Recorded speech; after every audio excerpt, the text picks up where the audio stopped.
Imagine two people. One buys a house at 30, the other rents an apartment. Fast forward 30 years, who ends up richer? Most people instantly say, the homeowner. But what if I told you? In many cases, that's completely wrong. Because buying a home isn't always an investment, and renting isn't always throwing money away. The real answer isn't emotional, it's mathematical. And once you understand the numbers, you'll never look at housing the same way again. Let's break it down.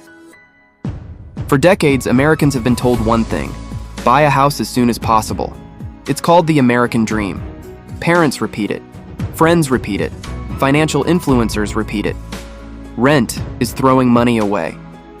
Sounds logical. After all, when you rent, you don't own anything. But here's the question almost nobody asks. How much money are you actually spending when you own a home? Because the monthly mortgage payment is only the beginning. Let's imagine you buy a $500,000 house. You put 20% down. That's $100,000 gone on day one. Most people stop thinking right there.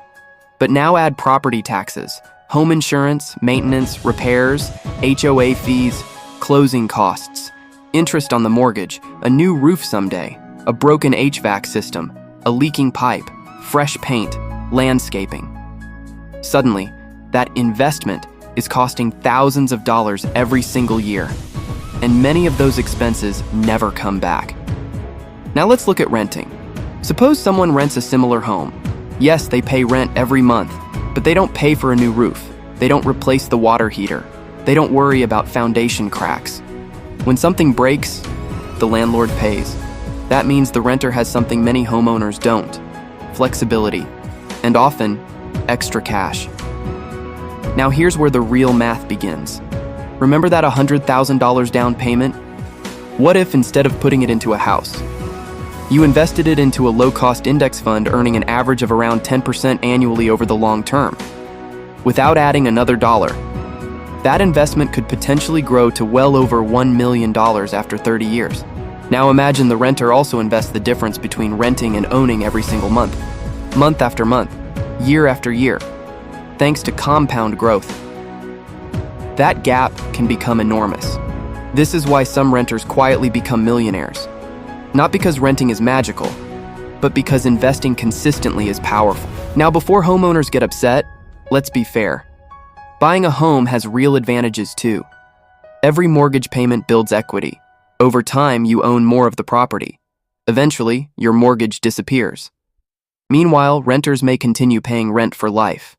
Home values also tend to rise over long periods. If your home appreciates significantly, your wealth grows. For many families, their house becomes their largest financial asset.